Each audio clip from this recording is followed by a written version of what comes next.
আসসালামু আলাইকুম।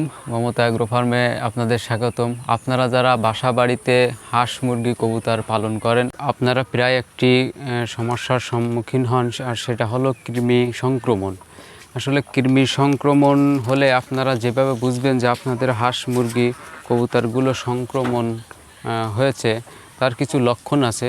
তার প্রধানত লক্ষণ হচ্ছে যে অনেক দিন ধরে আপনার হাঁস মুরগিগুলো পাতলা পায়খানা করবে, বেশি পানি পান করবে, ডানা ঝুলে যাবে, ওজন কমে যাবে, বুকের হাড্ডি বের হয়ে যাবে, চুপচাপ বসে থাকবে, উৎপাদন কমে যাবে।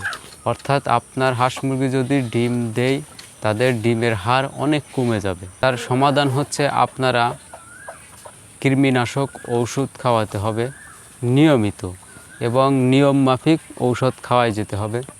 অর্থাৎ আপনারা প্রত্যেক 2 মাস অন্তর অন্তর 60 দিন অন্তর অন্তর আপনার কৃমিনাশক ঔষধ খাওয়াবেন।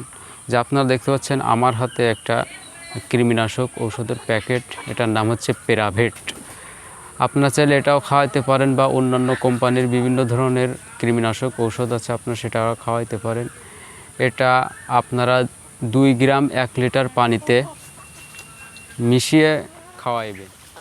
আপনারা যখন এই প্যারাভেটটা খাওয়াবেন, তার পূর্বে 12 ঘন্টা আপনার হাঁস মুরগিদেরকে কোনো ধরনের পানি খাবার দিবেন না।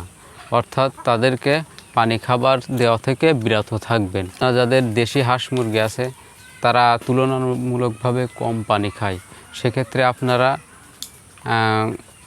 সিলিন্সের মাধ্যমে অর্থাৎ একটা মুরগিকে 15 থেকে 20 সিসি পানি ধরে খাওয়াই দিবেন। যেহেতু 60 দিন পর পর আপনার খাওয়ানো লাগে, সেক্ষেত্রে আপনাদের একটু কষ্ট করতে হবে, কারণ এই কৃমি সংক্রমণ হচ্ছে একটা মারাত্মক সংক্রমণ।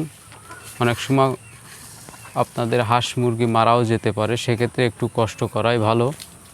আপনারা 15 থেকে 20 সিসি পানি আপনারা ধরে খাওয়াই দিবেন। কৃমিনাশক ওষুধ খাওয়ানোর পর 3 ঘন্টা পর্যন্ত, পরবর্তী 3 ঘন্টা কোনো ধরনের খাবার পানীয় তাদেরকে দিবেন না। এবং 3 ঘন্টা পরে আপনারা কোন ওষুধ খাওয়াবেন আপনাদের মুরগিগুলোকে সুস্থ রাখার জন্য, তা নিয়ে থাকছে আমার পরবর্তী ভিডিও। সবাইকে ধন্যবাদ।